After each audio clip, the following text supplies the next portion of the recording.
அனைவருக்கும் வணக்கம். இந்த பதிவில் நம்ம எதை பற்றி பார்க்க போகிறோன்னு தெரிஞ்சுக்கிறதுக்கு முன்னாடி மறக்காமல் நம்ம சேனலை சப்ஸ்கிரைப் பண்ணிக்கோங்க. கூடவே பெல் பட்டனையும் கிளிக் பண்ணிவிட்டு ஆளுங்கிற ஆப்ஷனை கொடுத்துட்டிங்கன்னா நான் போடுற வீடியோக்கள் எல்லாமே மிஸ் ஆகாமல் நோட்டிஃபிகேஷனில் வந்துடும். இந்த பதிவு ரொம்ப ரொம்ப முக்கியமான பதிவு, எல்லாரும் தெரிந்து கொள்ள வேண்டிய ஒரு பதிவு அப்படின்னே சொல்லலாங்க. எதை பற்றிய பதிவு அப்படின்னு பார்த்திங்கன்னா, இன்றைக்கி மார்ச் மாதத்தின் 5ஆம் தேதி, மாசி மாதத்தின் 21ஆம் தேதி நிறைஞ்ச புதன்கிழமை. பொன் கிடைச்சாலும் புதன் கிடைக்காது அப்படின்னு சொல்லுவாங்க. இவை தாண்டி இந்த புதன்கிழமை அப்படிங்கிறது மகாவிஷ்ணு வழிபாட்டிற்கும் அவங்கள அதிதேவதையாக கொண்ட புதன் பகவான் வழிபாட்டிற்கும் ஏற்ற ஒரு நாளாக கருதப்படுது. புதன் பகவானுக்கு உரிய எண்ணுன்னு பார்க்கும்போது 5. அந்த 5ங்கிற எண் இன்றைய தேதியில் நமக்கு அமைஞ்சிருக்கிறது விசேஷம் அப்படின்னு சொல்லலாம். அடுத்ததாக பார்த்திங்கன்னா, லா ஆஃப் அட்ராக்ஷன் படி கேட்டதை கேட்டபடியே நடத்தி தரக்கூடிய ஒரு அற்புதமான எண்ணுன்னு சொல்லக்கூடிய 369 அப்படிங்கிற எண்ணுக்கான போர்ட்டலும் இன்றைக்கி நமக்கு ஓப்பன் ஆகியிருக்குது. அது இங்கே எப்படி ஓப்பன் ஆகியிருக்குதுன்னு பார்த்திங்கன்னா, இன்றைக்கி தேதி மாசி மாதத்தின் 21ஆம் தேதி. இதனுடைய கூட்டுத்தொகை நமக்கு 2 + 1 3 அப்படின்னு கிடைக்குது. அடுத்தது 6ங்கிறது இந்த நாளில் 2 இடத்துல வருது. ஒன்று இந்த மாதத்தினுடைய அந்த 3ங்கிற எண்ணையும் இந்த தேதியில் வர இந்த 3ஐயும் நம்ம கூட்டும்போது நமக்கு 6ன்னு கிடைக்கும். அதே போல் சஷ்டி திதி அப்படிங்கிறதும் 6ங்கிற எண்ணை தான் குறிக்கும். ஏன்னா அது அமாவாசை மற்றும் பௌர்ணமி முடிந்து வரக்கூடிய 6வது திதி. அடுத்ததாக கிருத்திகை நட்சத்திரம் அப்படிங்கிறதும் 6 கார்த்திகை பெண்களை சிறப்பிக்கும் விதமாக நம்ம செய்யக்கூடிய ஒரு வழிபாடு தான். அதனால் இங்கே 6ங்கிற எண்ணும் ரெஜிஸ்டர் ஆகுது. அடுத்தது 9ங்கிற எண் இந்த வருடத்தின் கூட்டுத்தொகையில் நமக்கு அமைஞ்சிருக்குது.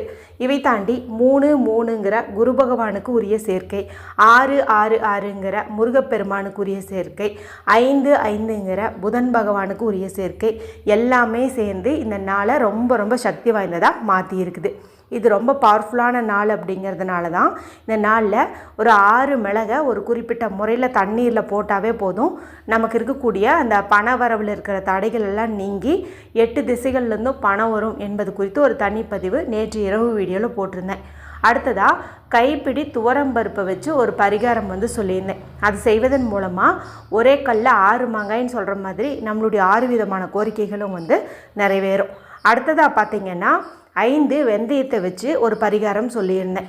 அது செய்வதன் மூலமாக 5 நாட்களில் உங்களுக்கு 5 லட்சம் ரூபாய் கிடைப்பதற்கும் வாய்ப்பு அதிகம், 6 விதமான கோரிக்கைகள் நிறைவேறுவதற்கும் வாய்ப்பு அதிகம். அடுத்ததாக பார்த்திங்கன்னா, ஒரு குறிப்பிட்ட வார்த்தையை வெறும் 6 முறை மட்டும் இன்றைக்கி நீங்கள் எழுதி வைப்பதன் மூலமாக முருகப்பெருமானுடைய பரிபூர்ண அருளால் உங்களுடைய கோரிக்கையானது நிறைவேறும் என்பது குறித்து ஒரு தனிப்பதிவு கொடுத்துருந்தேன். இப்போ நான் மேலே சொன்ன இந்த வீடியோக்கள் எல்லாம் நீங்கள் பார்க்காம இருந்தீங்கும்போது இந்த வீடியோ முடியும் போது வரக்கூடிய எண்டு ஸ்க்ரீனில் அதனுடைய லிங்க்கை நான் கொடுக்குறேன், மறக்காமல் செக் பண்ணி பாருங்கள். சரி, இப்போது இந்த பதிவுக்கான விளக்கத்துக்குள்ளே போகலாம்.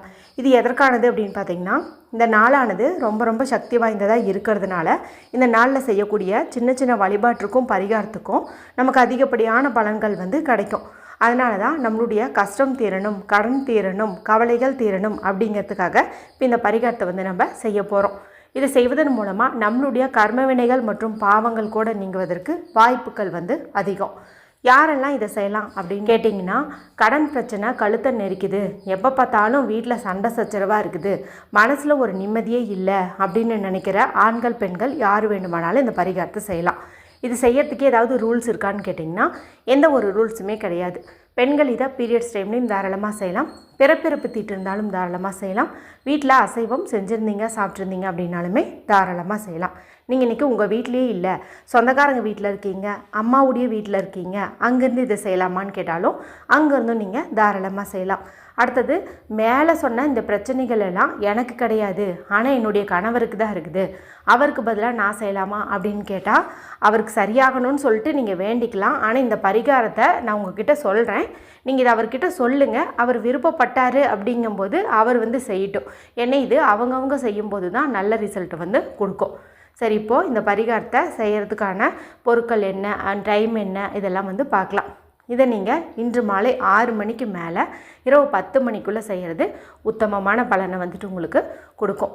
இதுக்கு தேவையான பொருட்கள் என்ன அப்படின்னு பார்த்திங்கன்னா, 1 ஸ்பூன் அளவுக்கு துவரம்பருப்பு அல்லது 6ங்கிற எண்ணிக்கையில் நீங்கள் துவரம்பருப்பு எடுத்துக்கிட்டிங்கன்னா கூட போதும். ஏன்னா இன்றைக்கி 6ங்கிற எண்ணெய் ரொம்ப ரொம்ப எனர்ஜி ஊட்டப்பட்டதாக இருக்கிறதுனால அந்த எண்ணிக்கையில் நீங்கள் துவரம்பருப்பு எடுத்துக்கிறது விசேஷம். அது முருகப்பெருமானுக்குரிய தானியம்னு பார்க்கும்போது துவரம்பருப்பு, அதனால தான் இதை நாம் எடுத்துக்கிறோம். இப்போது இந்த துவரம்பருப்பை எடுத்துகிட்டு உங்களுடைய இடது உள்ளங்கையில் வச்சுக்கோங்க. வச்சு இப்போ வீட்டில் அமைதியான இடத்துல உட்காந்துக்கோங்க. யாருக்கிட்டேயும் பேசாதீங்க, டிவி பார்க்காதீங்க, மொபைல் பார்க்காதீங்க, மனசை நல்லா ரிலாக்ஸ் பண்ணிக்கோங்க.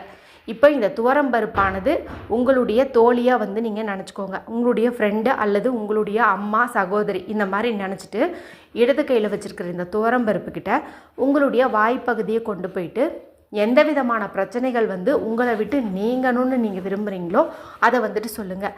எனக்கு இந்த கடன் பிரச்சனை தீரணும், இல்லைனா எவ்வளோ கடன் இருக்குதோ அந்த அமௌண்ட்டை கூட நீங்கள் சொல்லலாம். எனக்கு வந்து 10 லட்சம் ரூபாய் கடன் தீர வேண்டும், 15 லட்சம் ரூபாய் கடன் தீர வேண்டும், இந்த மாதிரி சொல்லலாம். அடுத்ததாக எனக்கு குழந்தை பாக்கியம் வேண்டும், ரொம்ப நாள் ஆகிப்போச்சு, அதனால் எனக்கு சீக்கிரமாக குழந்தை பாக்கியம் கிடைக்கணும் அப்படின்னு சொல்லலாம். எனக்கு நிரந்தரமான நல்ல வேலை வேணும், அரசு வேலை வேணும் அப்படின்னு சொல்லலாம். அடுத்தது சொந்தமாக எனக்கு வீடு வேணும் அப்படின்னு வந்துட்டு நீங்கள் சொல்லலாம். இதுபோல் எப்பேற்பட்ட விருப்பமாக இருந்தாலும் அதை வந்துட்டு நீங்கள் இந்த துவரம்பருப்பை உங்களுடைய இடது கையில் வச்சுக்கிட்டு அதுக்கிட்ட போயிட்டு நீங்கள் சொல்லுங்கள். சொல்லி முடித்த கையோட நீங்கள் கிழக்கு பக்கம் பார்த்த மாதிரி நின்றுக்கோங்க. அதாவது ஈஸ்ட் ஃபேஸிங் பார்த்த மாதிரி நின்றுக்கோங்க. நீங்கள் இதை உங்களுடைய வீட்டுக்குள்ளேருந்து செஞ்சிங்கனாலும் சரி, அல்லது வெளியில் கேட்டுக்கிட்ட வந்துட்டிங்கனாலும் சரி, அல்லது நிலைவாசல் படிக்கு வெளியில் வந்துட்டிங்கனாலும் சரி, இந்த பருப்பை அப்படியே உங்களுடைய இடது கையில் வச்சுட்டு உங்களுடைய தலையை இடதுபுறம் இருந்து வலதுபுறம் 6 முறை, வலதுபுறம் இருந்து இடதுபுறம் 6 முறை, இந்த மாதிரி 2 முறை மட்டும் நீங்கள் சுற்றுனீங்கன்னா போதும். Left to right, right to left, clockwise anticlockwise, இதில் 6 முறை மட்டும் நீங்கள் சுற்றிட்டு அந்த நிமிஷமே இதை வந்துட்டு நீங்கள் ஏதாவது மரம் செடி கொடிக்கு அடியில் வந்துட்டு போட்டுருங்க. இல்லைன்னா உங்கள் மொட்டை மாடி இருக்குது, அங்கே பறவைகள் எல்லாம் வரும் அப்படிங்கும்போது அங்கேயாச்சும் நீங்கள் இதை கொண்டு போயிட்டு போட்டுருங்க. ஆனால் இம்மீடியட்டாக இதை வந்துட்டு நீங்கள் எங்கேயாவது தூக்கி போடுறது நல்லது. இப்போ பால்கனியில் இருந்துட்டு கூட நீங்கள் எங்கேயாச்சும் ஒரு பக்கம் நீங்கள் இதையை தூக்கி போட்டுடலாம். அடுத்தது, இந்த பிரச்சனைகள் எல்லாம் கணவருக்கு தான் இருக்குது அப்படிங்கும்போது கணவருடைய கையில் கொடுத்து இதை அவருக்கு அவரே வந்துட்டு நீங்கள் சுற்றி போட்டுக்க சொல்லலாம்.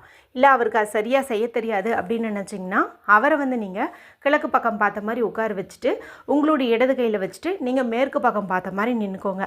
அவருடைய தலையை நீங்களே வந்து அவர் சார்பாக அந்த பிரச்சனை வந்து தீரணும்னு சொல்லிக்கிட்டே இடதுபுறம் இருந்து வலதுபுறம் 6 முறை, வலதுபுறம் இருந்து இடதுபுறம் 6 முறை, இந்த மாதிரி வந்து சுற்றிட்டு நீங்களே வந்து உங்கள் கையால் அதை வந்துட்டு நீங்கள் தூக்கி போட்டுடலாம். இப்படி நீங்கள் உங்களுக்கு நீங்கள் சுற்றிக்கிட்டாலும் சரி, உங்கள் கணவருக்கு நீங்கள் சுற்றி போட்டுக்கிட்டாலும் சரி, உடனடியாகவே இதை செஞ்சு முடித்த உடனேயுமே உங்களுடைய தலையில் கொஞ்சம் வந்து தண்ணி தெளிச்சுக்கோங்க. முகம் கை காலெல்லாம் வந்து கழுவிக்கோங்க. அதே போலவே உங்கள் கணவர்கிட்டையும் சொல்லி இதே போல் வந்துட்டு நீங்கள் செய்ய சொல்லிவிடுங்க. பரிகாரம்னு பார்க்கும்போது இது வெறும் 1 நிமிஷத்தில் செய்யக்கூடிய பரிகாரம் தான். அதுவும் இது போல் சக்தி வாய்ந்த சேர்க்கை கொண்ட நாளில் இதை நம்ம செய்யும்போது அற்புதமான பலன் வந்து நமக்கு கிடைக்கும். மேலும் இதுக்கு எந்த ஒரு பொருளும் நம்ம பெருசாக கடையிலேயே வாங்குறது இல்லையா, வீட்டில் இருக்கிற பொருளை தானே எடுத்து பண்ண போகிறோம். அதனால் பைசா செலவில்லாத ஒரே நிமிஷத்தில் செய்யக்கூடிய இந்த பரிகாரத்தை இன்று இரவு 10 மணிக்குள்ளே செஞ்சு பலனடையுங்க. வீடியோ குறித்து உங்களுக்கு ஏதாவது சந்தேகங்கள் இருந்ததுன்னா கமெண்ட் பண்ணுங்கள். பிடிச்சிருந்தா மற்றவங்களோட ஷேர் பண்ணுங்கள், லைக் பண்ணுங்கள். மற்றும் ஒரு பயனுள்ள பதிவில் உங்களை சந்திக்கிறேன். நன்றி, வணக்கம்.